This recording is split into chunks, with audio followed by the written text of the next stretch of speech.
Hey everyone, welcome. Today I want to talk about working in teams.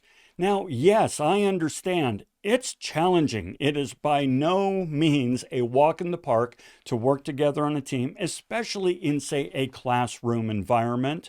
But even in the workplace, I know, well, heck, I know folks. I'm in my 50s and I find it challenging to work in teams as well. And you know what? That's normal. That's understandable. And we're going to talk about how to work through this. Because ultimately, and I'm attesting to this myself, there's few things in this world as beautiful and wonderful and elegant as working in a performing team.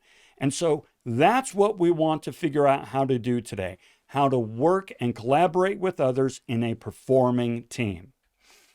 But before we can talk about performing teams, we first need to understand the nature of groups. A team is just simply a form of a group. So let's first define groups. Two or more people who interact with other members on either an individual or network basis and share common goals. We're going to come back to this quite often throughout this lecture because sharing common goals is a key element of a performing group and a performing team. Also, governed by systems of formal rules and unspoken behavioral norms. Oftentimes, we know what the formal rules are in a team. They're either documented with HR or they're in the course syllabus, depending on where you're working with your group or your team. But it's these unspoken behavioral norms that take a while to develop and bubble up to the surface and really be understood by the collective. So we're going to be talking about this. Now, there's two different types of groups.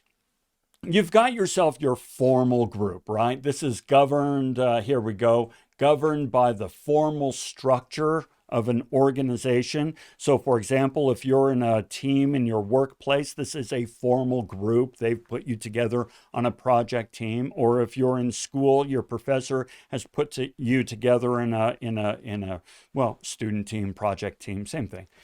And it's a formal situation. However, we all belong to informal groups. All of us, right now, we belong to informal groups formed around common interest, habits, and personality traits. It's a natural inclination of who we are to gravitate toward a group that validates and supports us in some way or another. We'll discuss this. So, why do we join groups? I said we'd discuss this. Let's discuss it. Well, there's a lot of reasons that we tend to naturally gravitate toward groups. One of them is we have common interests, right? Frankly, the evolutionary need to be part of the collective to ensure our survival, right? This is actually a competitive evolutionary advantage for us as human beings. Here's the thing. Individually, we're a pretty weak-ass species, right? We're not fast, we're not strong, we don't have sharp claws, we don't have big old teeth, and frankly, from the time we're born up until we're about 12 years old, we're nothing more than a squishy Happy Meal for a predator, okay? So our ability to come together in groups and to collaborate and to work together in our shared common interest, this is an evolutionary trait that is with us today. And so we are just biologically and psychologically inclined to come together to help one another. Now, there's another reason, and that is affiliation, the need to belong, the need to feel a sense of status and self-esteem. Now, if you're aware of, and I'm sure you are, Maslow's hierarchy of needs, this is where love and belonging and esteem come into place. We have a psychological need for love and belonging, and that need, once met, can really help us establish a sense of esteem both within the group and in ourselves, right? Groups give us an opportunity to feel, superior and to reduce our sense of inferiority. I mean, we feel really cool when we belong to a group, a team. Think about folks who are fans, who collect around sporting teams and so forth, right? You associate with this team, and that gives you this sense of strength. And I don't mean superiority in the negative sense. I just mean it's a sense of esteem that I'm part of this winning team. It also, we naturally feel this sense of in-group and out-group. We affiliate with those with whom we identify, and we get a sense of who we are from that affiliation. Now, when we look at outgroups, we don't really see that affiliation. We have a tougher time, identifying there, which just increases our sense of identity and belonging in the group with whom we are affiliated. Now, another reason is identity. Weirdly, I know this sounds like an oxymoron, but our place in the group helps us identify who we are as an individual, okay? The need to know who we are and what identity we project. We're all on an existential quest. Who are we? Where do we belong? What is our purpose? Why do we do and think and feel the way that we do? Now, even though these are individual feelings, our affiliation with a group can help us really identify and understand who we are as an individual. The group also helps us project a desirable self-image. Now, what do I mean by this? Well, heck, the brands that you wear, the stickers you put on your car, actually the very car you drive, your hair, your bands, as in music, and your sporting teams and so forth, what school you graduated from, and so you wear their merch and so forth. These are all ways that we project who we are by touting our affiliation with a group, okay? So yeah, the group helps us figure out who we are individually. Another one is to achieve goals. I mean, frankly, we need to collaborate with others to achieve something greater than who we are. I mean, no individual goes to the moon. No individual explores the seas. No individual climbs Everest and so forth. And so, we associate with teams so that we can fill skill gaps, share the load, and achieve something such that the whole is greater than the sum of its parts. If you ask any individual that is working on going to Mars, no one individual knows how we're going to get to Mars. But collectively, we're going to do it, and it'll be pretty awesome. Okay. All right, now this brings us to teamwork.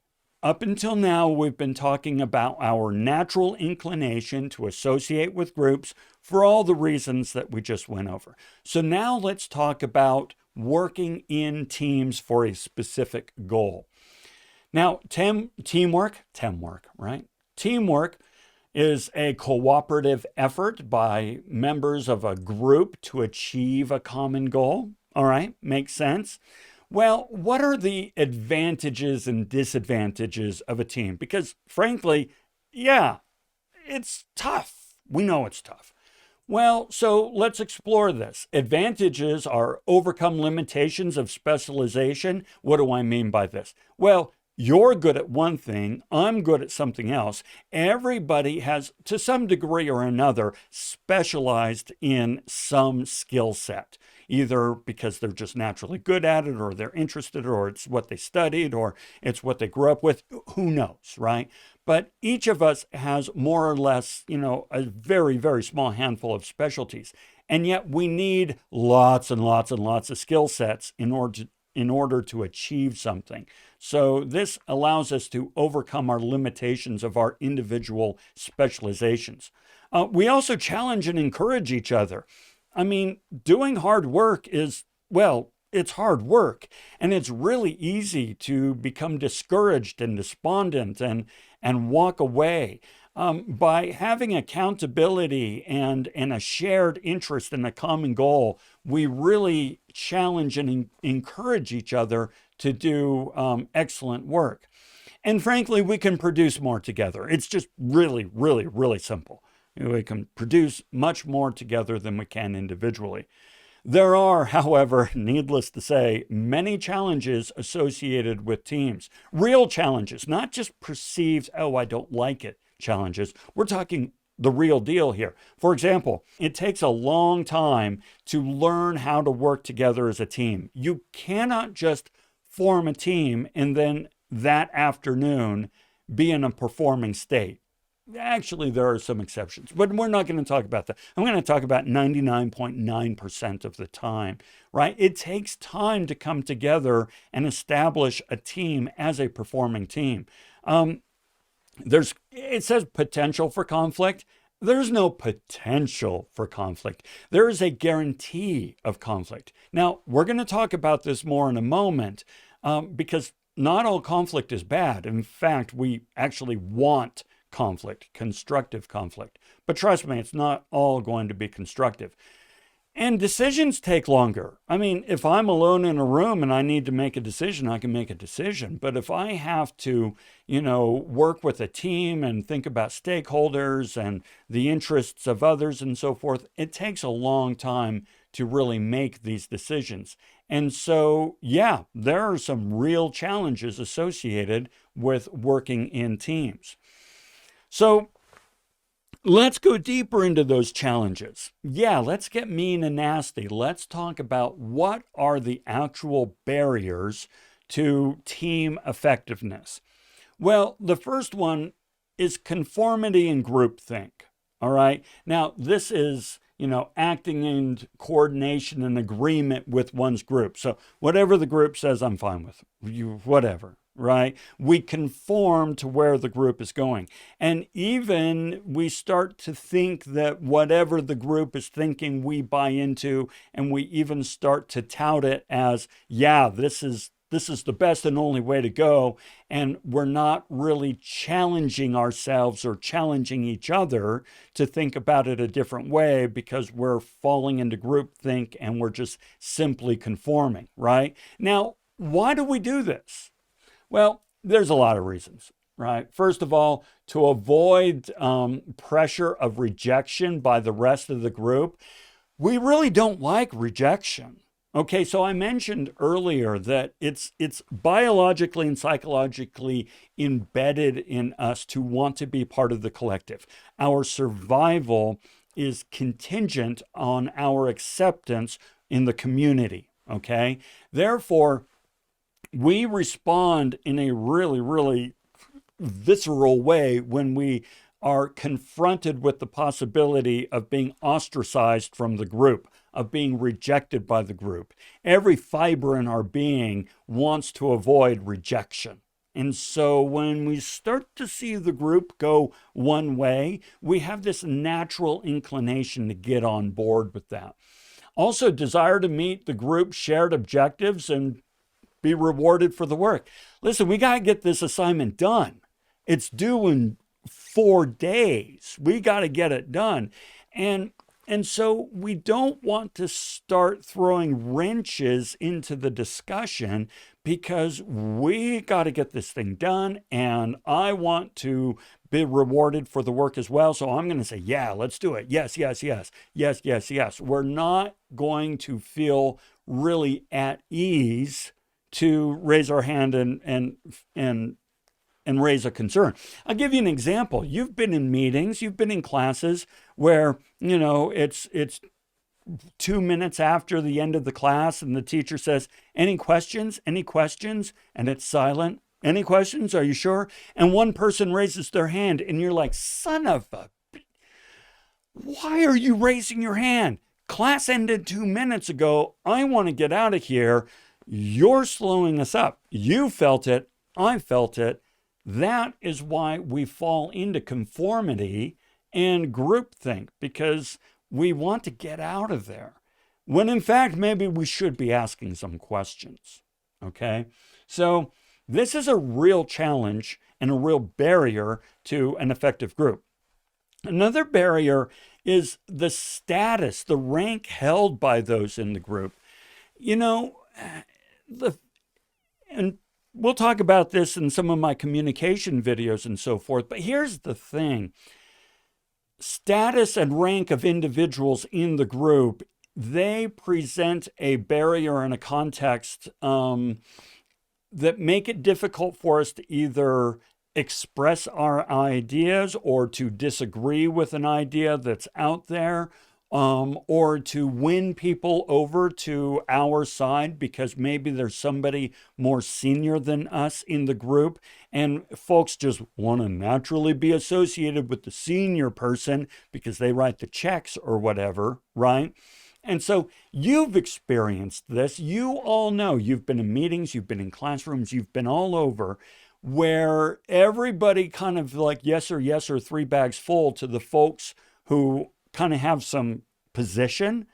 And yet folks who are small and just kind of like, yeah, I guess we invited you. Wasn't that magnanimous of us to invite the janitorial staff? And they just sit there quietly and they don't say a word, even though we're talking about facilities management and they're probably the experts, but they sit quietly because, well, they're janitorial staff.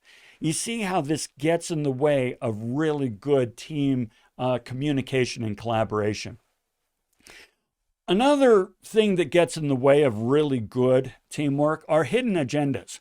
We all have hidden agendas. Don't just think that it's those nefarious people out there who have hidden agendas. No. We all have things that we really want out of the project. In the workplace, it could be, I'm really hoping to get some exposure on this. I want to be seen. I want to be heard because I'm coming up for my mid-year review and I want to kind of make a good impression. Another person might be like, listen, I'm on 18 projects, you people. I want to do as little work as I can. I'm going to contribute. I'm going to be there, but I've got 18 projects. I can't be everywhere all at once. These are different agendas. Somebody else might be like, you know what? I don't agree with this project. I have an agenda to kind of sabotage. I know it happens. Same thing with the classroom, folks.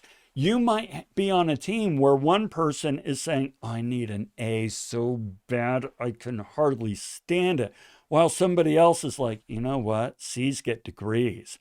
I've got a full-time job. I've got a full load at school. I'm having issues at home, and I'm doing this internship. If I come out of here with a C, I'll be fine. They're not going to voice that. Well, maybe they will eventually. We'll talk about that.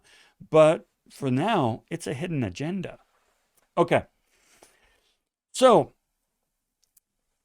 how does all of this play out when we form teams? Remember earlier I said one of the challenges of a team is that it takes a while to develop a performing team to really get there. Well, one of the ways we can look at this is what is called the Tuckman model. I'm going to take you through the 5 stages of the Tuckman model. And the idea is that a team, the members of the team, need to move through all these stages in order to become a performing team. So let's go ahead and talk about these stages. The first one is the forming stage. Okay, now forming, when we're in forming, it's characterized by we're just getting acquainted with one another, right? It's name, rank, serial number. We're not really sharing anything vulnerable with one another. We're meeting each other for the first time. We're just, hi, how are you? I'm a dog person. Oh, you're a cat person? Okay. The goal is just to feel comfortable. We don't want to be any more uncomfortable than we are, and we already are. And we don't want to make you feel uncomfortable. We just want to kind of get through this and come out unscathed. Like I said, we're exchanging basic information. Really basic stuff, because ultimately we want to avoid conflict, right? We're not invested in this group. We're not invested in the mission or the objective. We're just coming together and we don't want to rock the boat. Now, we do want to make sure that we're accepted, though, right? This is a new team and we need to ensure our acceptance. And so that's why we're going to play really nice and we're going to be super cute and we're going to be affable and we're going to laugh at all the right jokes and we're going to nod and so forth and say, oh, that's so cool when somebody says their dog had kittens or whatever, right? Because we want to be accepted. Now, at the same time, throughout this, we're sizing each other up. We're saying, so we got to work together, huh? Which one of you is the slacker? Which one of you is the one who tries to take charge all the time? Which one of you is the one who can't make a decision to save their life, right? We're trying to size each other up. Now, the desired outcome of this is eventually we want to build an operating structure. We want to know who we are. We want to have name, rank, serial number, email addresses. We want to kind of figure out, okay, how are we going to work together eventually, right? Okay, so that's the forming stage. But then we have the storming stage. We're going to start storming. And storming is exactly what it sounds like. It's ugly, right? It's characterized by, well, first of all, we have no shared vision. And since we have no shared vision, we are not a team. We are a collection of individuals who are all here for our own purpose. I'm here for an A. I'm here to get a promotion. I'm here to get visibility. I'm here because I was told to be here. We're all here for our individual purposes. We don't have a shared vision in which we can invest ourselves collectively. Okay? There's lots of interpersonal conflict, right? This is where people's personalities start to come out a little bit more and their hidden agendas start to become somewhat more visible. Folks try to take charge. Some folks don't show up to the meetings or don't contribute. So there's this interpersonal conflict, which brings out a lot of frustration. The storming stage, is really characterized by frustration. This is where you're just exasperated with one another, you're back talking each other and so forth, and you just want to throw up your hands so bad and just say, I want to do this job individually. I want to do this project or this assignment individually. Or fine, I'm going to take my ball and go home, right? A lot of perception of slacking. Since we haven't really agreed upon what needs to be done and we don't have a shared vision and we're not individually bought into this team yet, we're not working. We're not doing anything. Why should I? What are we working toward? Who cares? What's the purpose of all this beyond my own self-interest? And so, yeah, a lot of perception of slacking. Folks are also jockeying for position. Right? They want to be in charge or they don't want to be in charge. They want to do this work, but they don't want to do that work. So everybody's kind of figuring out who's going to do what and climbing over each other to do this. And they're competing for influence because since there's no shared vision, folks are like, well, then I've got a vision. Let's go ahead and get behind my vision. No, I think we ought to get behind my vision. You've seen this in teams where, okay, we need to decide on a group project. Well, I want to do this. Well, I want to do this. Well, I want to do this. Well, who's going to win that? Well, we're competing for influence. Now, we're going to go through storming. You're going to go through storming. It's going to happen. It's normal. It's natural. You cannot avoid it. But there is a desired outcome from it, right? We want to build team. We want to build team spirit and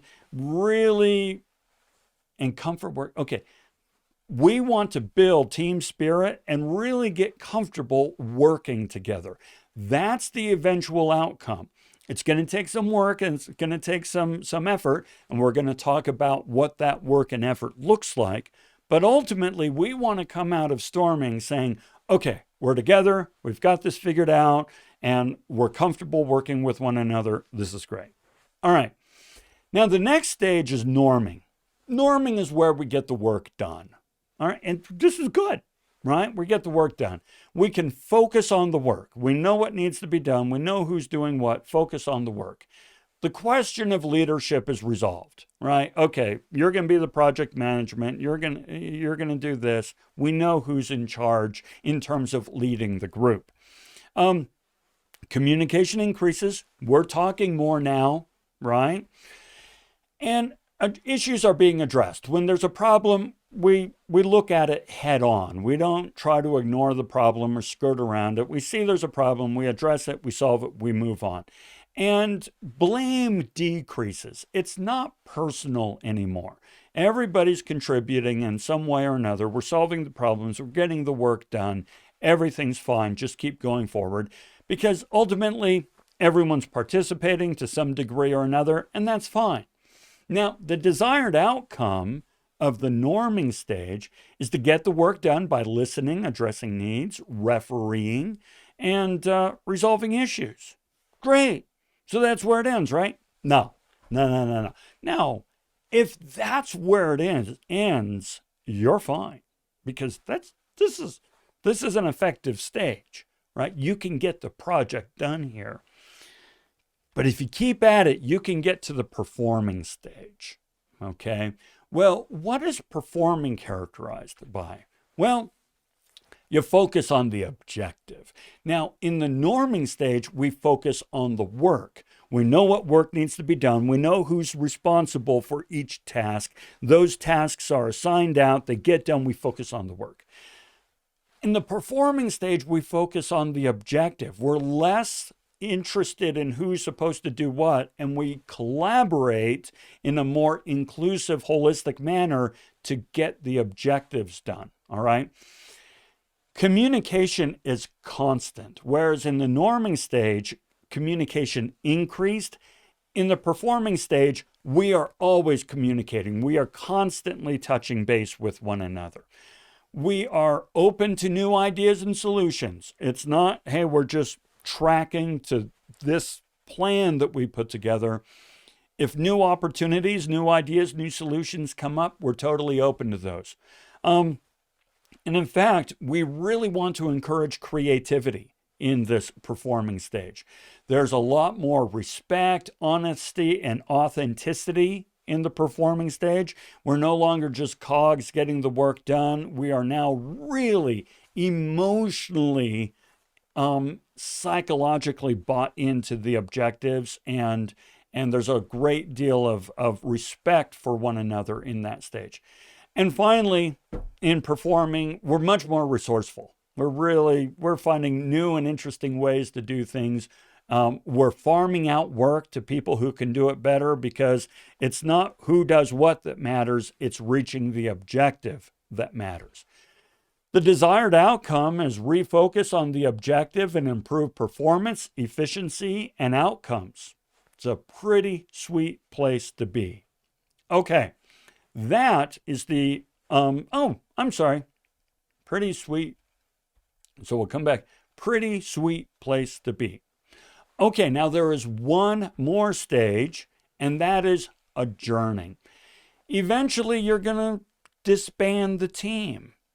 Okay, well, don't you just all say goodbye and walk away? No, there is actually an adjourning phase that you need to go through. You got to say your goodbyes. You've done a lot of work together. You've invested yourself emotionally and physically and mentally to this shared objective.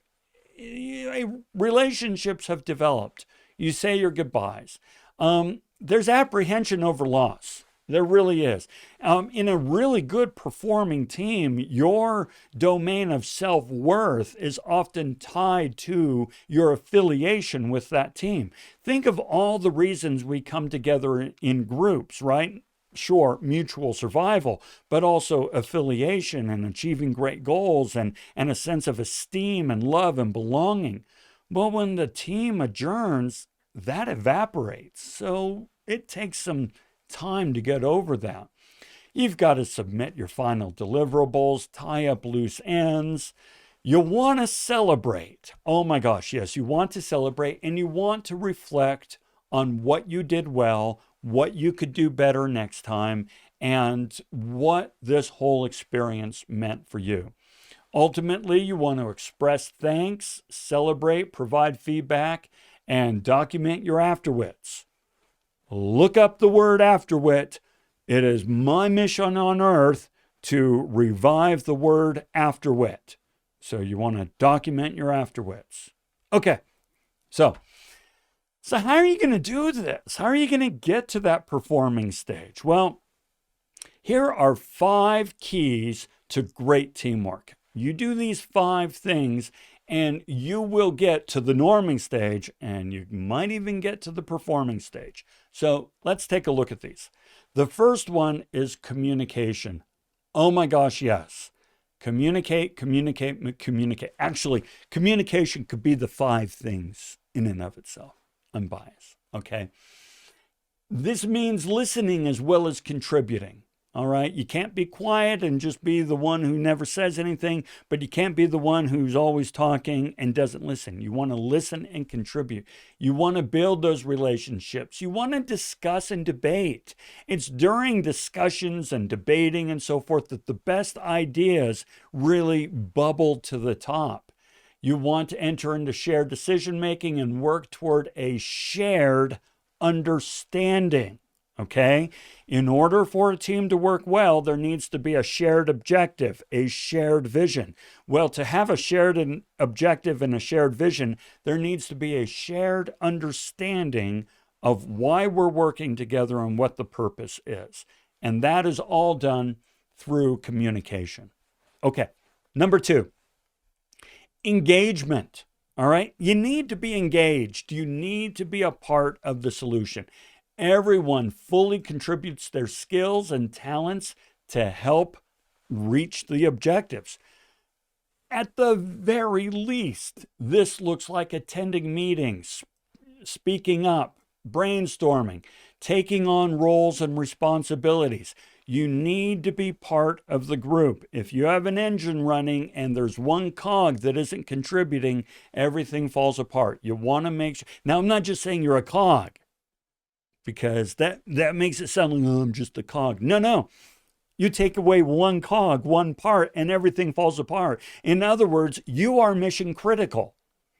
If you take something out of a system and the system therefore breaks, that is called a mission critical part or component. You are mission critical, not a cog. Okay, let's keep going. Managing conflict. Now, listen. Conflict is normal. Conflict is expected. And in fact, to some degree, conflict is desirable, right? A needed element, properly managed. It's inevitable but desirable. It generates innovative ideas and solutions, okay? You don't want to just, okay, think of this. When was the last time that the very first idea you had was the best idea? Most of the time, it's when you mull it over and discuss it with people and look at options and so on and so forth that you're able to, strip away the fat from that idea and really get a nice, crystal clear, elegant solution. Conflict, discussion, debate, and experimentation and farming ideas around, shopping ideas around, that is what really creates the strong, viable, competitive solutions. And that means conflict, which means you need to manage the conflict. You do not want the conflict to get in the way of the work. You need to manage it. How do we do this? Well, we focus on the task, the processes, and the business problem, not the person. It's not personal, it's business, okay? We also treat each other with respect. We listen to one another, keep the objective in mind versus our personal agenda. Every once in a while, it's a good thing to say, okay, time out.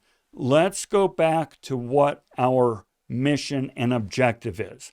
What is our North Star? What does success look like? What is the deliverable we are working toward?